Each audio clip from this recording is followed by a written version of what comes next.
India سے ایاز نے سوال کیا ہے کہ آپ کی کیا رائے ہے اس ٹویٹ کے بارے میں جو عرب ممالک کے لیڈرز نے کیے ہیں، ہندوؤں کے شدت پسندوں کے لیے جو اسلاموفوبیا میں بہت آگے نکل چکے ہیں کہ ہم ان ہندوؤں کو ان کے ممالک سے نکال دیں گے جب بھی مخالفت کی جائے گی، بلکہ انہوں نے انڈیا کو بھی وارننگ دی ہے کہ مسلمانوں کے ساتھ اچھا رویہ رکھیں، وہ ایسا رویہ رکھیں جیسا اس وقت ہم ان ہندوؤں کے ساتھ رکھے ہوئے ہیں جو عرب ممالک میں ہیں۔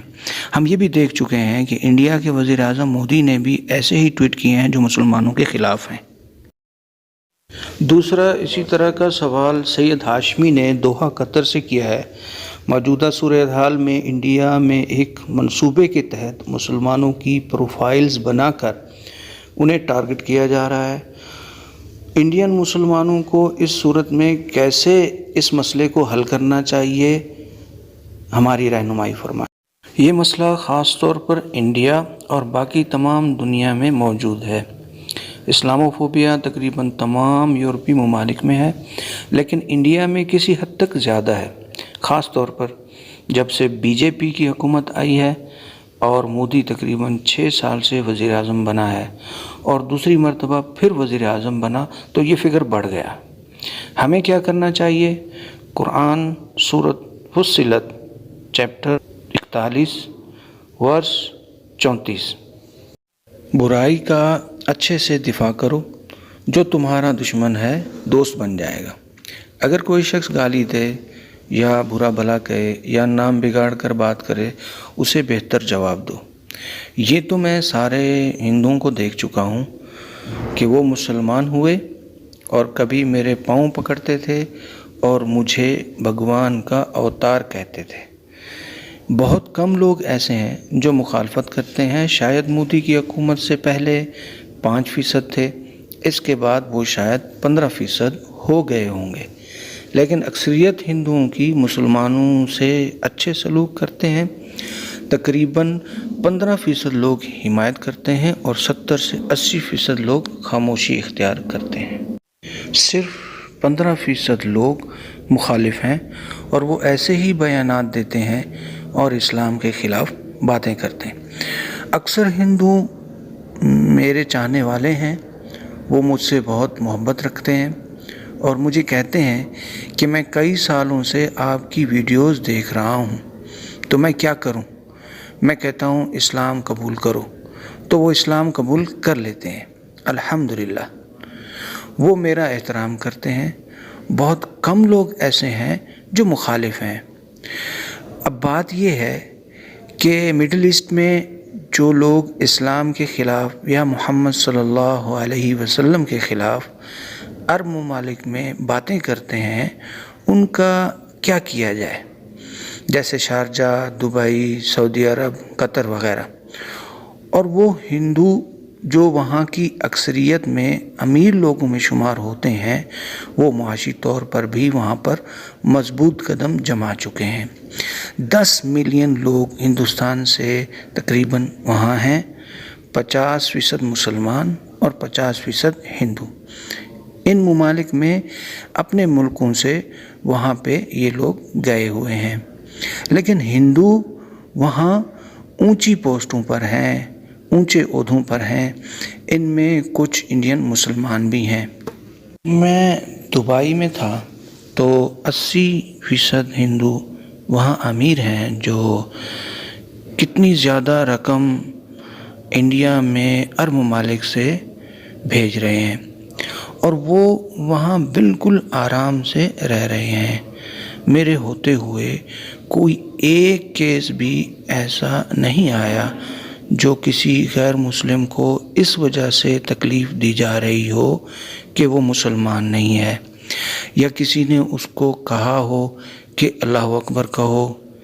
یہ ایک وارننگ ہو سکتی ہے کہ جب وہاں انہیں کچھ نہیں کہا جا رہا ہے تو انڈیا میں بی جے پی کیوں ایسا کر رہی ہے، لیکن یہ مخالف لوگ بہت ہی کم ہیں۔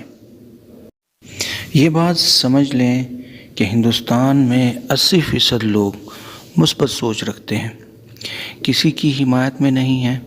یہ باتیں عرب ممالک سے آ رہی ہیں کہ وہ غیر مسلم کو وارننگ دے رہے ہیں، لیکن میں نہیں سمجھتا کہ وہ ایکشن لیں گے۔ آج تک نہ کسی کو جیل بھیجا، نہ گرفتار کیا، تو آپ کیسے قرآن اور پیغمبر محمد صلی اللہ علیہ وسلم کے خلاف باتیں کر سکتے ہیں؟ باوجود یہ کہ یہ غیر مسلم آرام سے اپنے گھروں سے آتے ہیں جاتے ہیں، کوئی انکم ٹیکس ان پر وہاں نہیں، آزادی سے رہ رہے ہیں، کوئی ان پر قدغن نہیں ہے، یعنی روک ٹوک نہیں ہے۔ کویت کے ایک سیاسی شخصیت نے جنیوا میں ایک قانون پیش کیا ہے کہ اگر کوئی غیر مسلموں میں سے اسلام کے خلاف بات کرتا ہے تو اس کو جیل میں ڈال دیں۔ یہ بہت اچھا کام ہے، لیکن میں انہیں ایک بہتر نصیحت کرنا چاہتا ہوں کہ وہ یہ ہے کہ میں بتا چکا ہوں کہ ایسے لوگ بہت ہی کم ہیں۔ مسلمان ممالک میں ہو سکتا ہے 10% ہوں، لیکن میڈیا پر جو ہیں وہ 3 سے 4% ہیں۔ اب آپ دیکھیں کہ انڈیا میں کتنے غیر مسلم اسلام کے خلاف بول رہے ہیں، جو کہ بی جے پی کے شدت پسند ہیں۔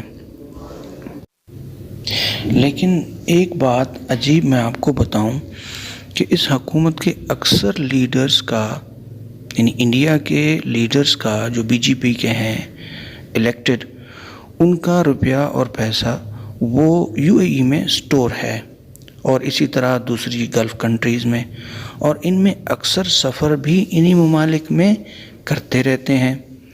ان لیڈروں کا آنا جانا ہے، تو ان کے بارے میں اگر معلوم ہو کہ یہ گالیاں دیتے ہیں یا ان کے سپورٹر اس طرح کا کام کرتے ہیں مسلمانوں کے خلاف، اسلام کے خلاف، تو ان کا ڈیٹا جمع رکھیں اور انہیں جیل میں ڈال دیں۔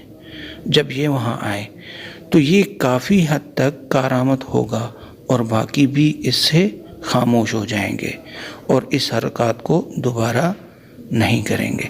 یہ سارے بی جے پی کے سپورٹر بہتر انسان بن سکتے ہیں۔ دوسری بات، تمام مسلم ممالک ایک بلاک بنا لیں، کیونکہ عرب ممالک جیسے نائجیریا، سعودی عرب اور ایران، اس طرح کے یہ تمام ممالک تیل کو ایکسپورٹ کرتے ہیں۔ کویت اور انڈونیشیا اور ملیشیا پام آئل کی پیداوار کے بڑے ایکسپورٹر ہیں، تو یہ مل کر ان پر پریشر ڈال دیں تو انشاءاللہ صورتحال بہتر ہو جائے گی، اور ایک بہت اچھی سجیشن ہے۔ جی ہاں، جب مسلمان متحد ہو جائیں گے اور اپنا پریشر ان پر ڈالیں گے تو دوسرے ممالک بھی جو اسلامو فوبیا پر کام کر رہے ہیں تو انشاءاللہ یہ ایک مثبت اثر ان پر ڈالے گی، تو وہ اس طرح کی تمام سرگرمیوں سے رک جائیں گے۔ اگر تمام پر یہ لاگو نہ بھی ہو سکا تو میرا اندازہ یہ ہے کہ 25% پر تو ضرور اثر پڑے گا۔ یہ ایک بہت بہتر قدم ہوگا اس ابھرتی ہوئی نفرت کو ختم کرنے کے لیے، اور یوں مسلم اور اسلام دونوں ہی گویا محفوظ ہو جائیں گے۔ یہ ایک بہت اچھی سجیشن ہے اگر اس پر پورے طور پر عمل کر لیا جائے۔ دوستو، ڈاکٹر صاحب کے ان کمنٹس سے ضرور مسلمانوں کی دلجوئی ہوئی ہے، اور واقعی مسلمانوں کو ایسا کرنا چاہیے، خاص کر عربوں کو۔ نبی علیہ السلام نے فرمایا کہ عربوں کی ہلاکت ہے، یہ تھوڑے ہو جائیں گے، یہ اپنے آپ کو بہت ہلاک کیے جا رہے ہیں۔ یہ اسلام کے مخالف لوگوں کے بارے میں کوئی بھی بات نہیں کرتے، اور اسلام مخالف طاقتوں کے ساتھ ملے ہوئے ہیں، انہی کو تیل دیتے ہیں، انہی کا کھاتے ہیں اور انہی کا گاتے ہیں، جو کہ ہمیں یہ بات سمجھ نہیں آئی اور پسند بھی نہیں آئی۔